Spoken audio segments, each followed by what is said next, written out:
The next session that we go into right away is will be presented to us by the World Bank colleague. Is called Collen Masango. We've been working with him quite seriously over the last couple of weeks. I think, Collen, you're here, and I think he's organizing his, the technical team is helping him with setting up the slides. At some point, Collen will be joined by Lawrence. Once he's here, I think Collen will advise when Lawrence does. Oh, Lawrence is right here. So can I invite you to the front here? Lawrence, please. Welcome. Yeah. And in complete honesty, so that I'm not accused, or we are not accused as African Center for the Study of the US later on of not having followed the program as stated. The initial plan for this session was to be a master class, meaning that it was going to be some kind of training for middle-level officials from various cities. But because we haven't had quite lots of mid-level officials present here, we decided that colleagues will just share their experiences on the whole concept and practice of smart cities. I think Professor Bazo Nzenze did mention that that once cities such as Shenzhen or cities in the California area generally are very smart cities. And so we want to see what's happening in Johannesburg. And so that will be led by Collen. And the very pragmatic example of city of Joburg in terms of lessons learned will be presented by Lawrence. So a round of applause for them as they begin the session. And over to you, colleagues. Great. We can put up the slides, or you want to? If you're more comfortable here? Yeah, I think I'll actually be more comfortable standing. All right, sure. Thanks, Bob. So, are you winning with the slides? Okay, so maybe just a bit of a background on who I am. Letu Collen Masango. I'm an urban economist at the World Bank.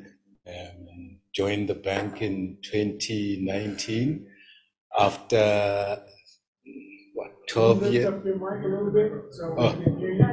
Oh, you can't hear me, sorry. Okay.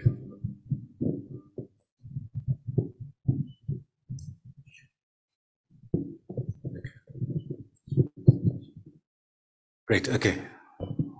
Thanks for that. So yeah, urban economist at the World Bank. I was just saying that before that, I'd spent a good 12 years of my life working at the city of Joburg.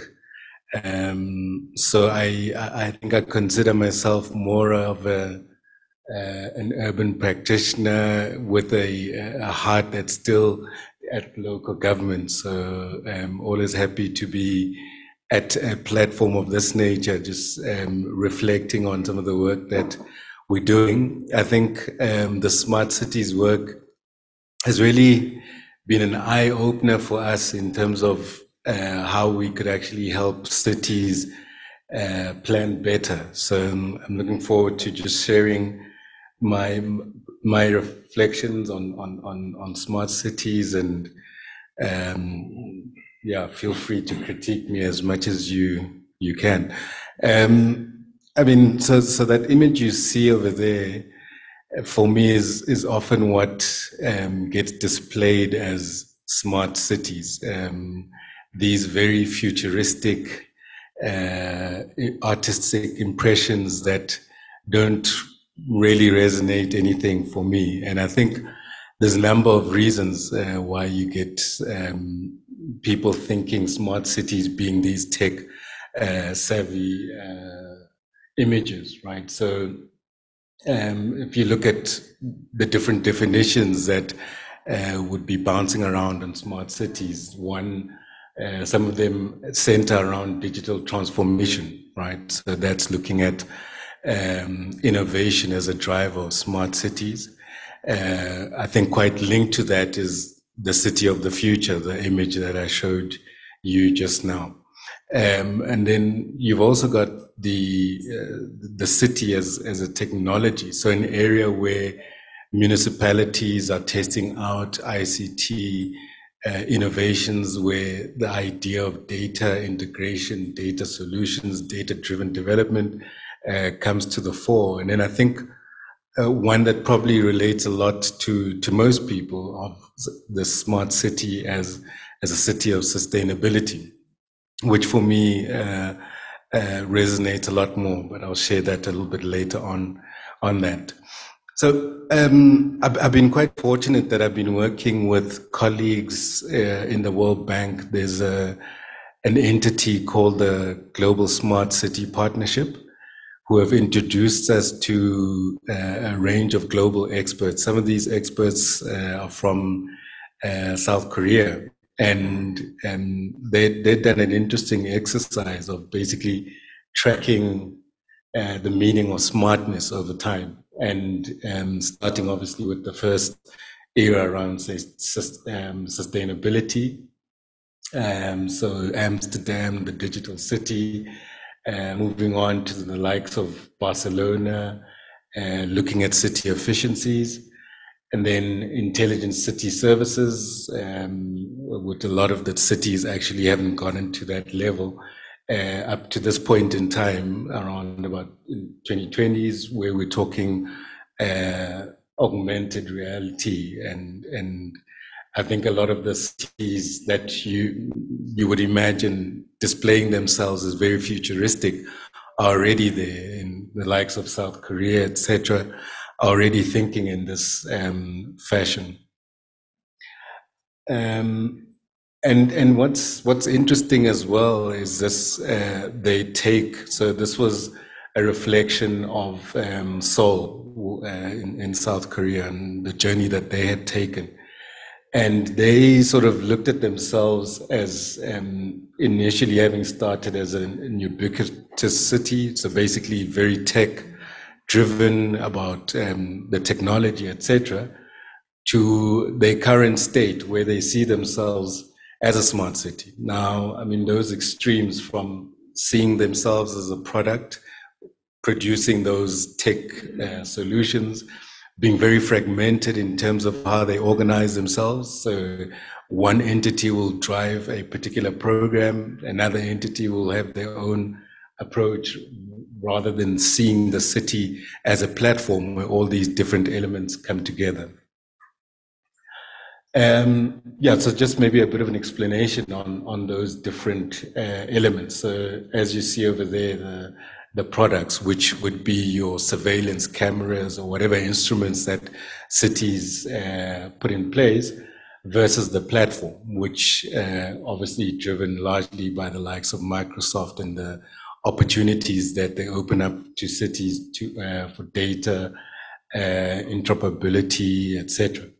And I mean, looking at it as a platform, you then start to see all of those different layers around the institutional infrastructure, just seeing what the governance relations are, the service infrastructure within the cities, the utilities, and so on, and the digital infrastructure that ties us all together.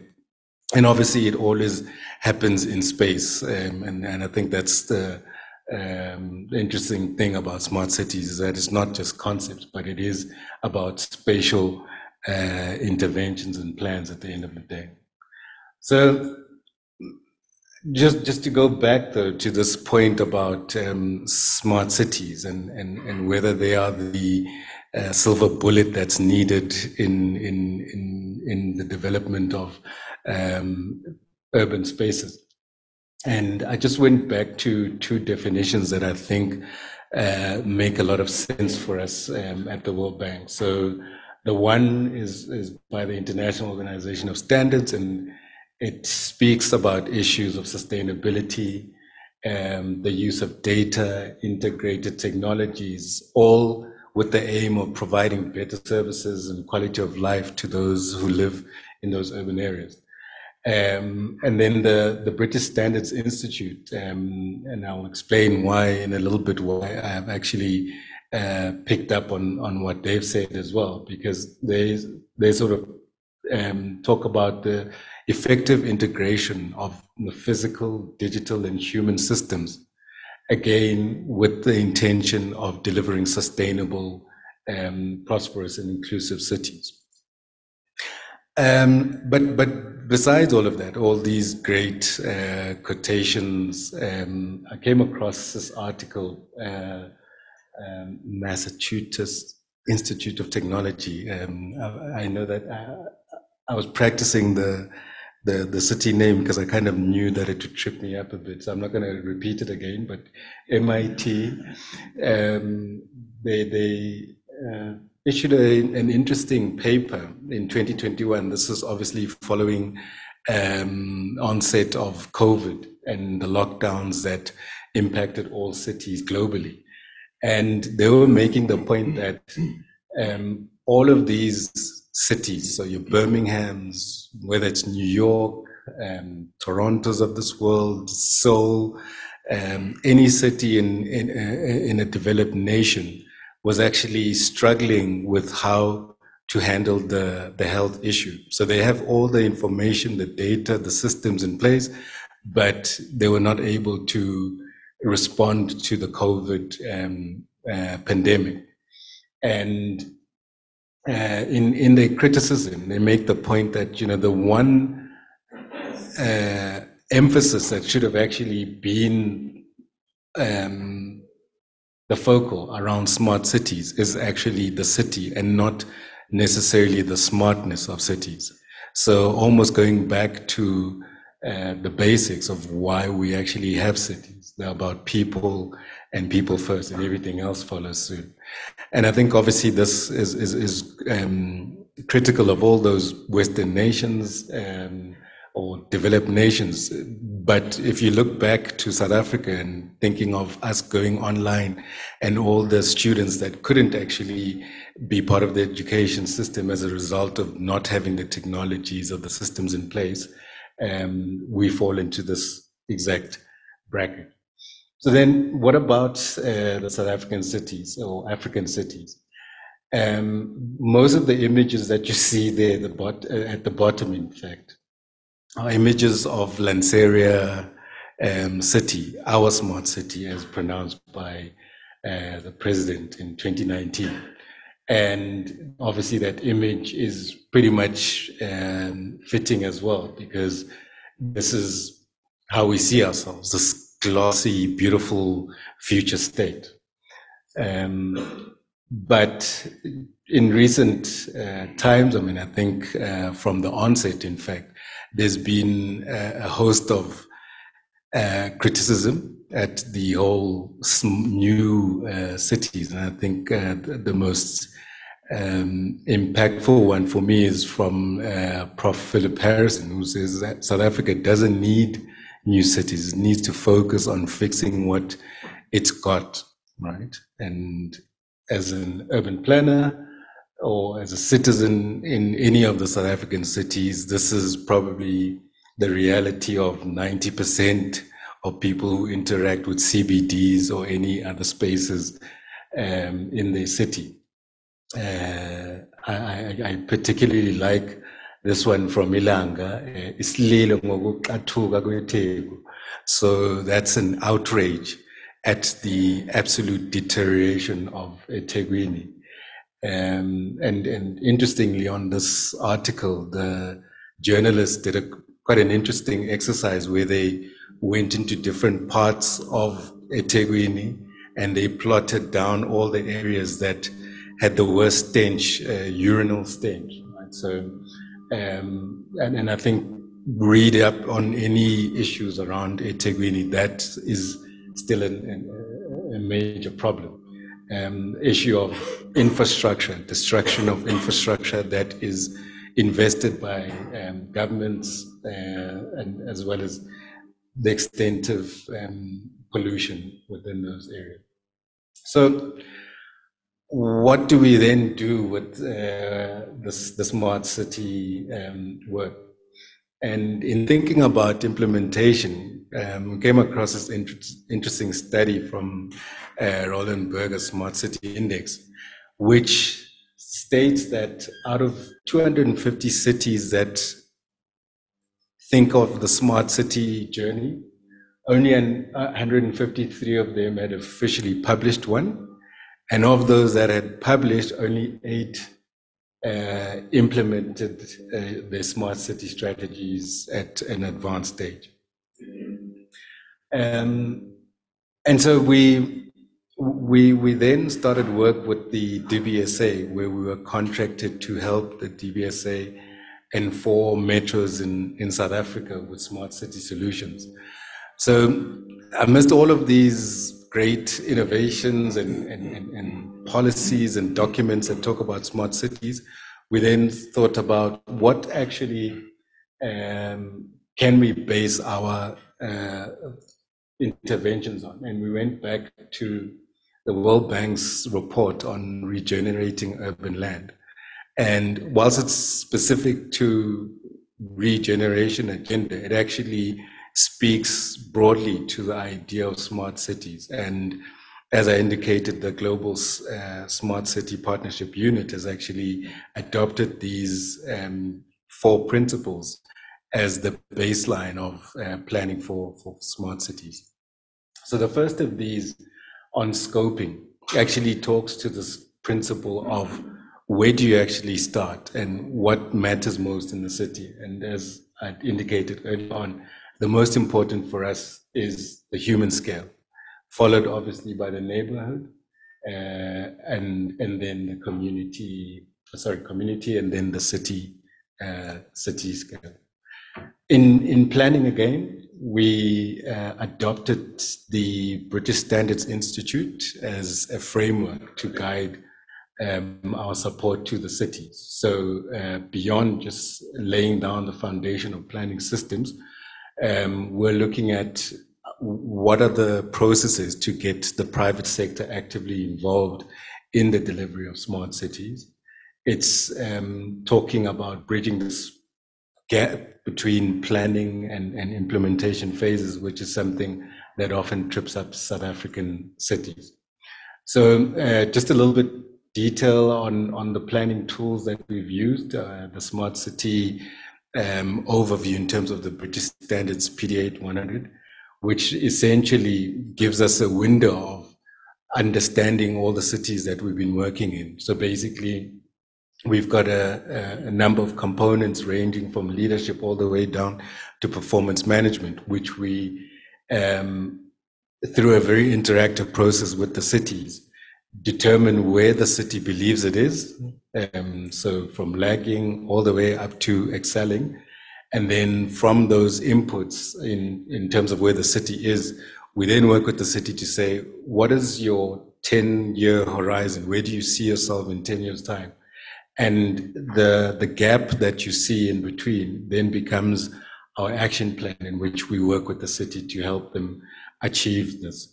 And what's interesting about the BSI standards is that it becomes a process that can be replicated in many functions that the city undertakes, right, on their own, not necessarily with the World Bank in tow. Just finally on the planning principles, we also then used smart city thinking principles to then help the cities think through how they go from this maturity assessment, which tells them where they are in terms of the levels of smartness, to then prioritizing projects in each of their cities. In the interest of time, I'll have to just move things along, but maybe on this one. So we worked again with Buffalo City in helping them unpack what their smart city ought to look like. And we realize the importance of a city seeing the bigger picture. What is this journey that they're on, and what will it take to get there? So the action list that you saw earlier on, and all the different steps that we believe are critical for the city to get there. I won't spend too much time in the financing. I think what was interesting yesterday, there was a strong focus on PPPs and cities, governments making use of PPPs to fund their investment needs. And I think, obviously, from a South African perspective, we all know the fiscal constraints that impact all the cities. Yeah, but I think maybe just to mention this point about the policy and regulatory tools that influence and shape investment in those cities. Right, and then as I near conclusion, then the most important one is obviously the issue of implementation. And again, it may seem like planning 101, but the most important thing for us is a strong political leadership. It's about project chasing, being able to manage risks and ensure that there is a strong role that's being defined for the public sector and communities to play. Obviously, issues of transversal ownership of projects are very important on a South African level, especially at a smart city intervention. So in SA, just I'm sure all of you are aware that COCTA published a smart cities framework, right, which the South African Cities Network went on to add a little bit of inputs on that to say that, you know, some of the key things that need to be done is to ensure that smart city agenda or that cities connect the idea of smart city to their specific agenda. And I think Lawrence will share a lot around that. But it's also about infusing and embedding strategic planning, smart thinking into the strategic planning interventions of the city. And with implementation for us is this critical element around capacity building, which on the DBSA program, we've defined around 3 really important areas for us where cities firstly are encouraged to share knowledge amongst themselves. So we've got a peer learning set of engagements that happen on a quarterly basis. We believe in this community of practice where it's not just about the participating cities that are on the program, but national agencies, players that are relevant, and then specifically strengthening the capacity of cities to understand how to manage the assets that they would ultimately invest in and maximizing returns on investments made on technology. So just as I sit down, 3 points that I think are really critical for me. It is about people first and technology as an enabler. Otherwise, there really is no point to these smart city interventions. They become these glossy papers or glossy documents that are produced by cities but don't really have an impact on people. The second one is that frameworks and policies are not enough. We've seen with the work that we've been doing with the DBSA just how much it takes to land certain ideas, especially the smart city principle, how much it takes to get a transversal buy-in from different players within the city. And so for us, capacity building is critical in infusing the behavioral change that's required. And then finally, it is about starting somewhere. I think a lot of the South African cities practitioners in that space will tell you that there is almost a fear about getting your hands dirty. We are very good at planning in perpetuity, but never get down to actually testing things, putting things to scale and replicating them in other parts of the city. Thanks. Looking forward to the chat. Thanks very much, Collen, for that quite interesting presentation, which takes us very close to very practical, from policy to very practical areas of engagement. I think one thing I'd like to just note very quickly before inviting Lawrence is that the release of the U.S. strategy towards Africa last August, right here in South Africa, by Secretary of State Anton Blinken, for the first time centered cities as part of the policy pivots as the U.S. recalibrates its strategies towards Africa, South Africa included.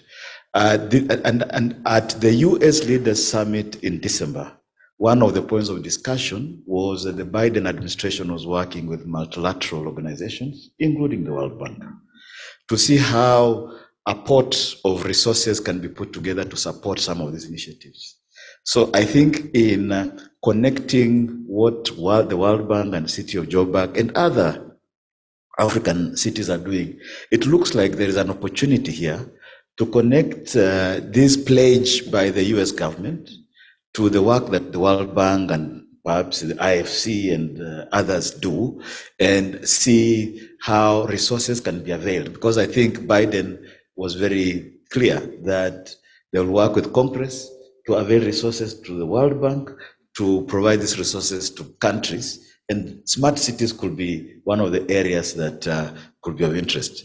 As I invite Lawrence, I wanted to note that smart cities have been with us for quite a while now. I think there's a famous case a couple of years back here in Johannesburg, where there was a gentleman who tried to actually steal a street camera.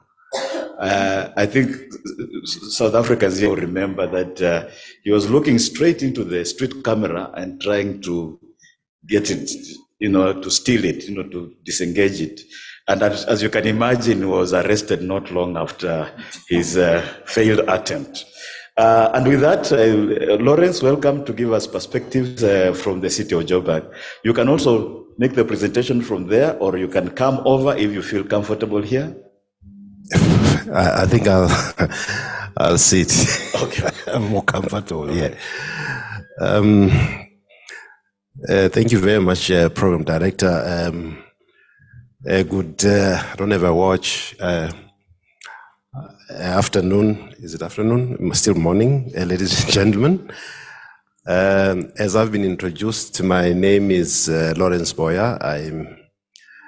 I'm the head of the Smart City Program of the City of Johannesburg. Thank you for the opportunity to allow us to share some of the work and lessons, that we have gone through or going through. I will touch on the contents as indicated. Hopefully, I won't spend too much time. I think for us, the first thing to mention is that smart cities for us are about laying a foundation for the future city that is defined by innovation. We know that as a country and also as a city, we face certain challenges, the so-called triple challenges of poverty, unemployment, and inequality, as well as climate change and the need to scale up the transition to clean energy and narrowing the digital divide, among others. Of course, these challenges have exacerbated the conditions of the poor and marginalized in our society, and thus requires bold and decisive actions for implementation. Now, when we talk about smart city, Leto did give different definitions. We've looked at those as well, but first of all, we look at our approach in terms of how we look at smart cities. We also started from looking at it from an ICT perspective in the early days, but more and more, and where we are today, we're looking basically at putting humans at the center of development, a sustainable, human-centric, and innovative approach that is enabled by technology. So in this approach, we look at the 5 interrelated challenges of addressing the legacy of apartheid and underdevelopment, reconstructing, retrofitting, and remodeling our city back to its former glory and into the modern age, providing an effective response to climate change and associated impacts, combating the spread of diseases and pandemics, and future-proofing the city, as well as laying solid foundations for a future city defined by technologies, advanced technologies, future skills, and innovation.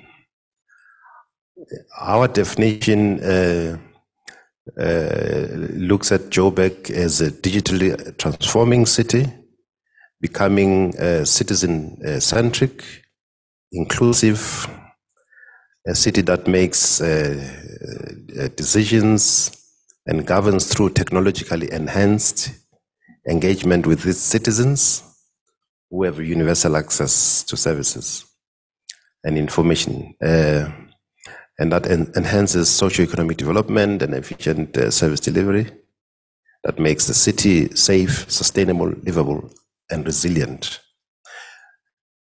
In terms of our pillars and our catalytic programs, we've got 8 pillars that guide our smart city. At the center are the people, citizen-centric approach. We want to make our cities safe. So safety is very critical.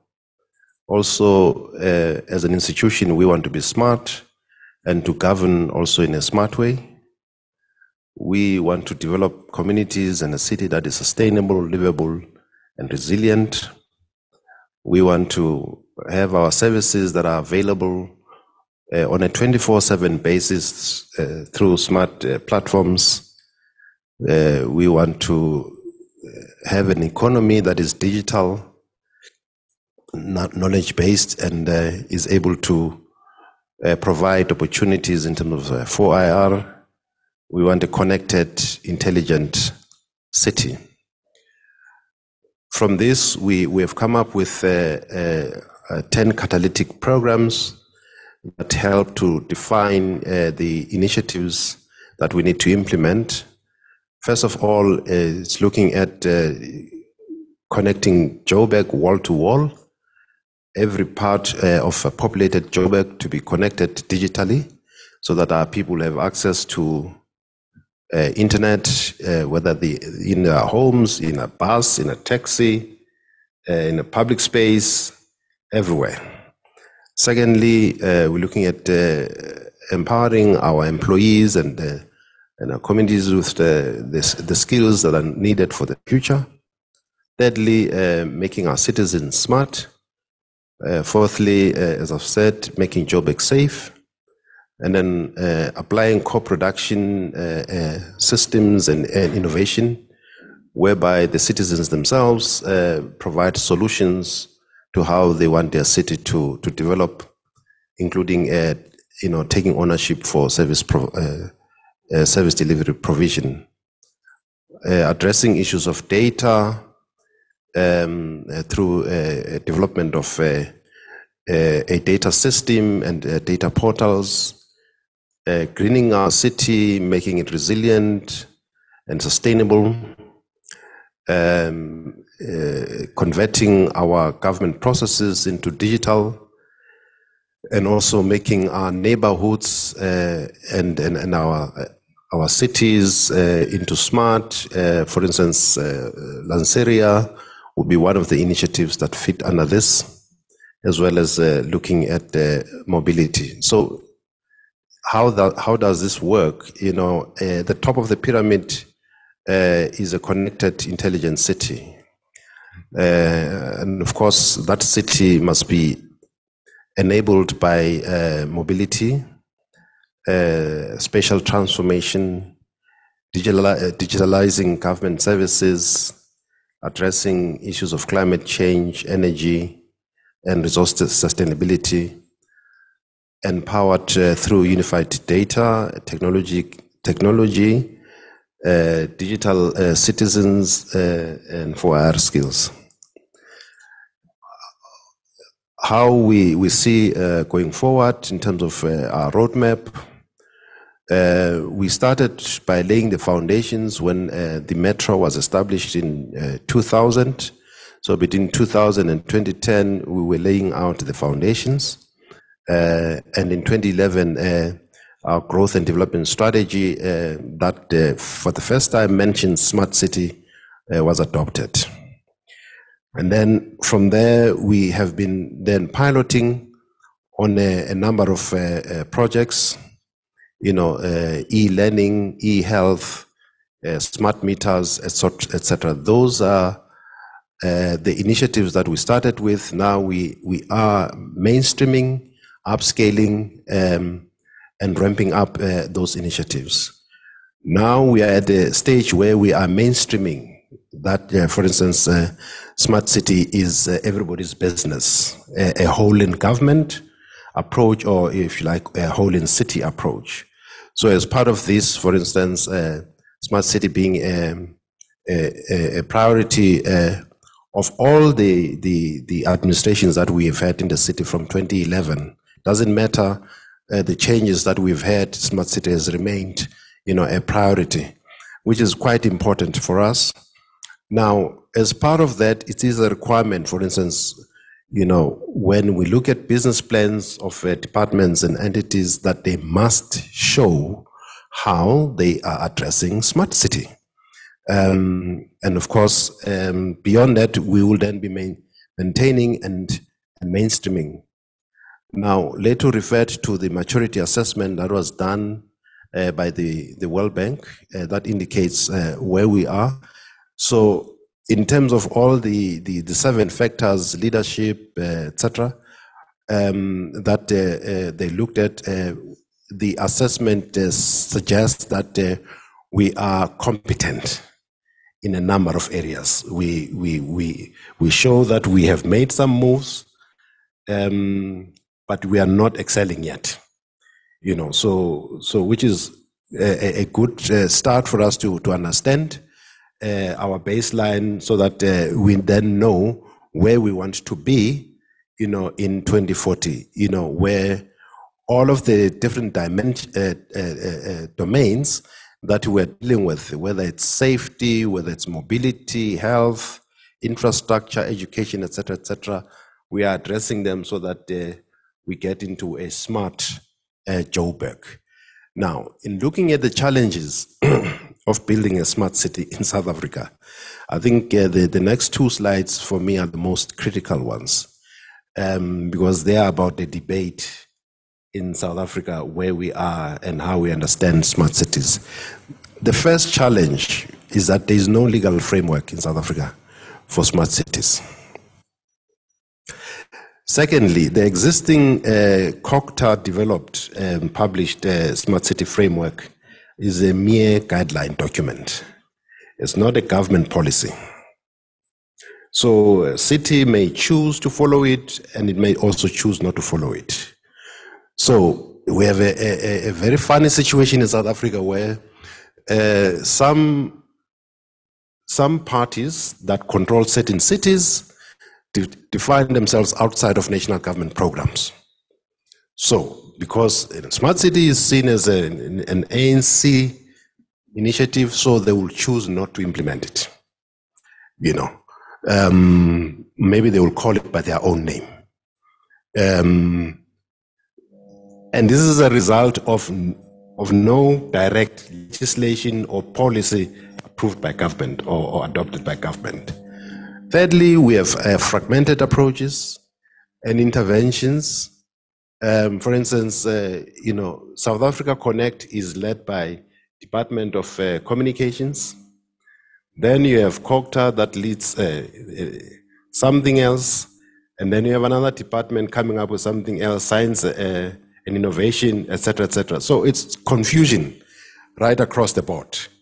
There is no clear common direction that says this is the direction that South Africa is following for all of its cities.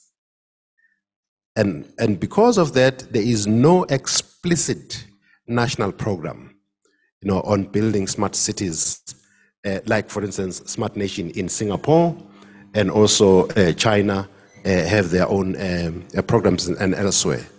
So a project like Lanseria, mentioned in 2018 in the State of the Nation address by the President, no legislative framework to support it, no funding available to support it. I don't know where the funding will come from. Now, we as a city of Joburg, who have three-thirds or three-quarter of that project, now have to give up future rates earnings to support one project. Now, that can't be acceptable, where we give up having to deal with backlogs and challenges of the past in favor of supporting one project that would accommodate at best 350,000 people. What about the 5 million people who live in the city? So there is no coherent national plan. In terms of our lessons, on the positive side, as I said, consistently, all administrations since 2011 have made smart city a priority.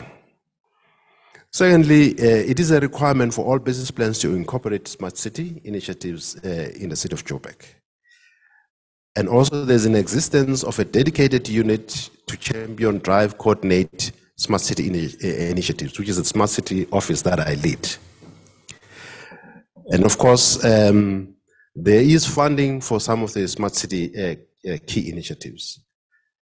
And we are following a whole city approach. However, there are negatives as well.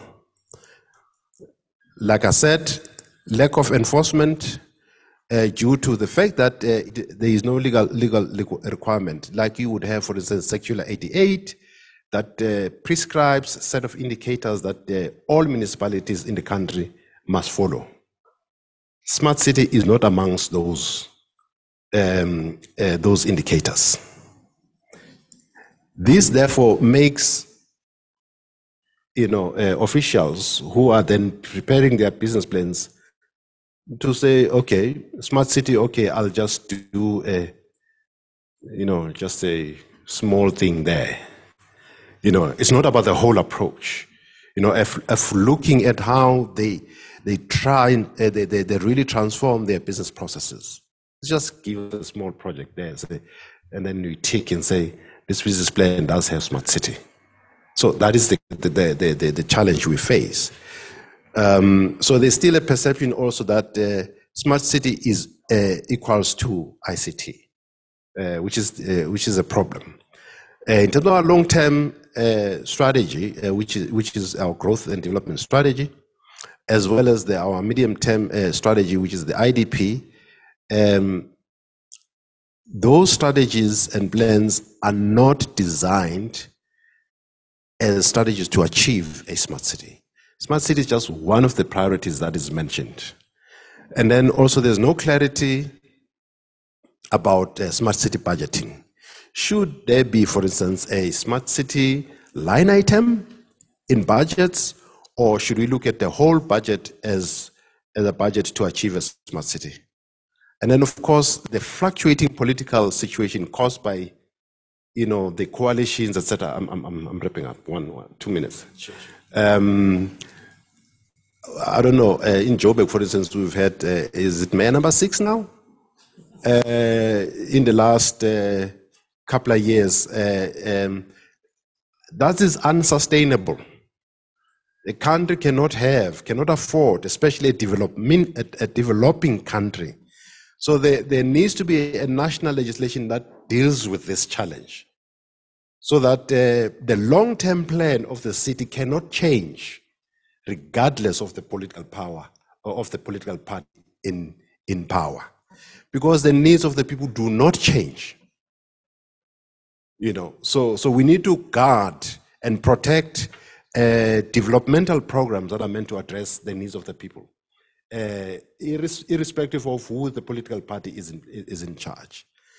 And then, of course, we still do not have smart city as a societal, vision. Now, in conclusion, so I've addressed the issue of legislation, but importantly, smart cities need to be seen as part of a national agenda of positioning South Africa in line with its national development goals. And second and thirdly, there is a need to review the mandate of local government in line with technological advancements like 4IR and the need to digitize SA, South Africa. And as part of legislating smart cities, it must also be made compulsory that long-term strategies in the IDP should, at the minimum, address key transitions that society is going through, e.g. smart cities, energy transition, climate change, that's supposed to be climate, digital transformation, and the transformation from apartheid-based exclusion to a democratic-based, social justice-based, and inclusionary outcomes. So that you do not have Cape Town going this way because it's led by a particular party that is not necessarily in tune with the national development goals of the country. So those things must be defined as minimum requirements. And then, of course, making citizens an integral part of our smart cities. Thank you very much.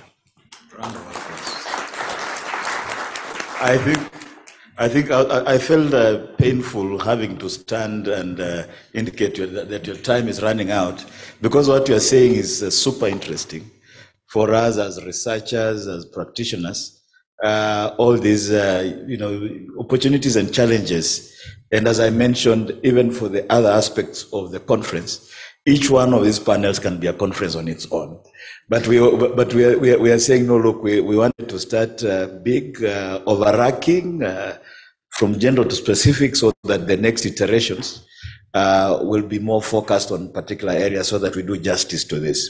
And with that, being said, I know we are eating into time for the next session, but I would like to entertain a couple of questions. A colleague from IGD, Institute for Global Dialogue. Do you want to take one at a time or several? Several. Okay, let's start with that, then we can go to the second one. Thank you so much. So my name is Zarina Murison from the Institute for Global Dialogue.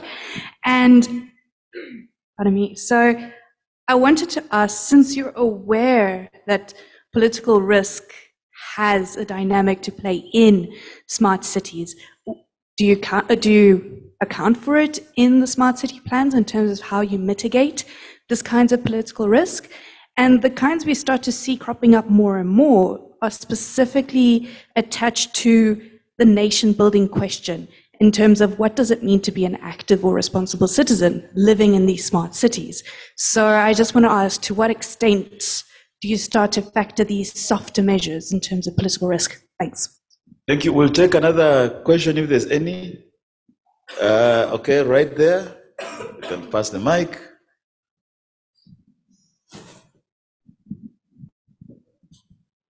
Good morning, everyone. Thanks so much for the presentations. My name is Joanne. I'm from Open Cities Lab. We're a data science nonprofit company working in cities to promote evidence-based decision-making. I thought it was really interesting, Collen, how you presented sort of the shift in thinking and the ideal approach to smart cities. And then Lauren showed that City of Johannesburg is already there and they're thinking with putting the citizen first. And I think that in our work with cities in South Africa, we really noticed that most officials are there, they're thinking. So they're at your best case scenario. They're already speaking about what a smart city means and putting citizens first. And I think that there's a lot of really promising ideas that come out around a city as a platform. The challenge in our work has been in the implementation. And I think we've achieved a lot of success working with people in business units who have a need, who are willing to try an innovative approach. However, we're often most challenged in handing over whatever's being developed. So I'll give an example. We helped the city of eThekwini's research and economic development department develop an open data portal. It's called the Durban Edge Open Data Portal. It's been 6 years now. It's an excellent example of a citizen facing platform. However, we still haven't been able to hand that over to ICT within the city, or even the comms unit within the city. And I think that that's a challenge that we often face, is ICT is with ICT, comms, and those sort of organizational departments, not with the departments that have the need for innovation. So my question to you both is, what has been your experience in when it comes down to actually implementing these really good ideas that city officials have, especially when it comes to those departments such as ICT and comms? Thank you. Thank you for the comment and question. I think those are the two questions we have. There were two more lacking in the whatever. So I think we'll have to go straight to the question, starting there. Very sharp questions. Just the question, really. Yeah, sure. Okay. I'm Soli. I'm from Midvar Local Municipality. My question is that, what is your take in terms of saying, your issues around smart cities should be legislated? Don't you think that it is something, because cities are not of the same level? And once you do that, it means once you put legislation, you need to put money to support that particular legislation. Aren't you perhaps maybe looking more towards a city life rather than to all other municipalities? Because COCTA regulate all municipalities, not specifically only cities. All right. Last question. Oh dear. Okay. Thank you. Mine is a very short one. My name is Nkosi. I think it can be taken by any of the panelists. I would like to know if any of these well-sounding strategies of smart city aspirations in Africa mean anything, given the current state of human affairs, where such basic needs as food, water, sanitation, education, health, and physical security, amongst other fundamental needs, are not in place. Do we really have to first cover that gap of provision of services or servicing the citizen, or should we then graduate to establishment of smart cities? What comes first, really? I think that's the question. Yes, thank you very much. I think I was almost leaving you out, so if you can apply summary skills. Yeah. No, thanks, Chair. I agree that we need to develop a blueprint that would be bought by all political parties in local government, that would tie everyone, irrespective of the change of guard, political guard in local government. I think we need that conversation and end up with a blueprint around smart cities. But I think also we need to have of the balance sheet projects around, just leave them, finance them differently so that they can be able to be realized. One would still be thinking that a Wi-Fi project is a vanity project, not necessarily an economic driver. Therefore, if you were to be able to show costs for many of these projects, that we need to implement them so that we do not compare them with water and street lights, but they are part of the projects that are going to develop all the spaces that we want to develop. Thank you. All right, I think let's go to the presenters. Unfortunately, except there's a lady in the house, and no, but okay. Can it be half a minute or less? Okay, okay, sure. It's 3 minutes. Exactly. Thank you so much. Thank you, moderator. I just want to first just appreciate the panelists. My name is Khutazo Salala, and I'm from the AA, which is attached to VETS.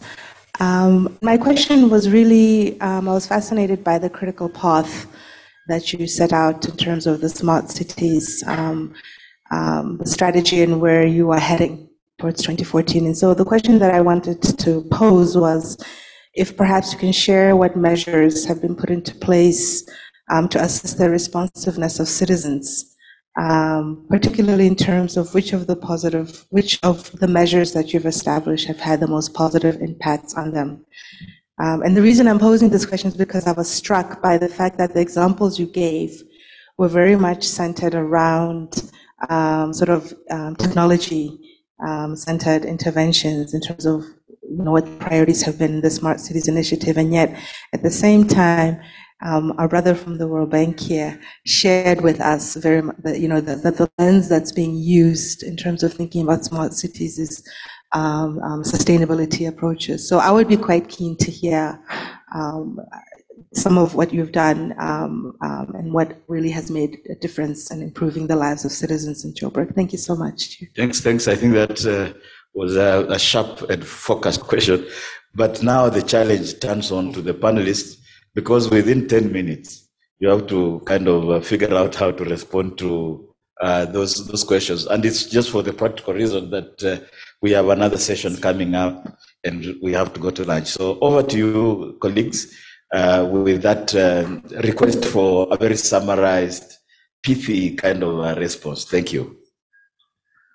Look, I'm not going to talk about political risk. I've highlighted the issue, the fact that we have no national legislation. That should answer your question. I want to focus more around what do smart cities mean for Rwanda, for China, for Singapore, and what it should mean for South Africa. So that I deal with this issue of what should we start with first. Because actually it's a misunderstanding of what we are about. If China thinks that in order to be the #1 economy in the world, it has to modernize its economy. Because in 1978, after the death of Mao, they said, all right, we're a backward country. How do we fast track so that we open China and China can be a leading economy in the world? Therefore, we have to be smart. So it's got nothing to do with technology. It's about how you position yourself in the global economy of globalization, and in terms of how you need to address the needs of your people. Given the constraints of limited resources, given the technological advances that are taking place, and the fact that our people already are interacting with technology, and governments are behind. So what should we do? In addressing water leakages, we need technology to be able to identify the leaks. In providing water, we need to make sure that the water is drinkable. Therefore, we need technology. In providing electricity, we need to make sure that we don't pollute. Therefore, we need clean technology. I can go on. So where do you start? Yes, provide services, but provide them smartly. We have roads that are flooding. Perfect roads, but useless roads at the same time. I think I've answered your question. Now, the issue of implementation is the most critical one. Because it also goes into this issue of understanding what is this thing about. If we're saying, indeed, we want to follow the examples of Dubai, of Shenzhen, in China, of Shanghai, etc., etc., etc., we will then streamline and integrate and ensure that we coordinate our efforts towards a particular common determined direction. But we don't do that. So we see smart city as little projects. And yet the whole initiative, like in Singapore, they want to be a smart nation. So they then streamline and align everything towards that goal. That's how we can address, at the moment, I don't know what we're doing in South Africa, frankly speaking.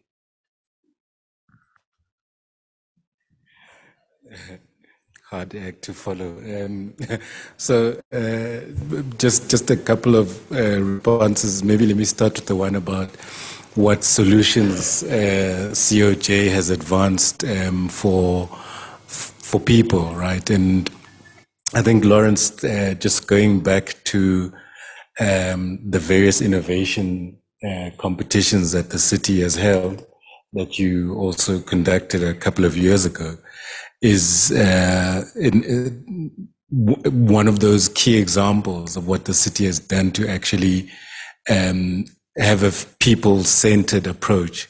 I think the only criticism I would have of COJ is that all those great innovations, hack Josie, that were called for, there wasn't a clear funding process so that those ideas actually are supported by the city and come to life. I think the one area that I didn't mention in terms of the DBSA and World Bank partnership is the fact that the smart city work is not just looking at the strategies of the cities. It's talking to issues of service delivery. So we've actually done surveys in the participating cities, and we've gotten to the point where we have a picture in terms of what are the top priorities from the city officials, right? So it was an internal exercise that we did. It created a lot of credibility. So we're focusing on safety, energy, and water, all elements that, or all issues that impact ordinary South Africans on the ground, right?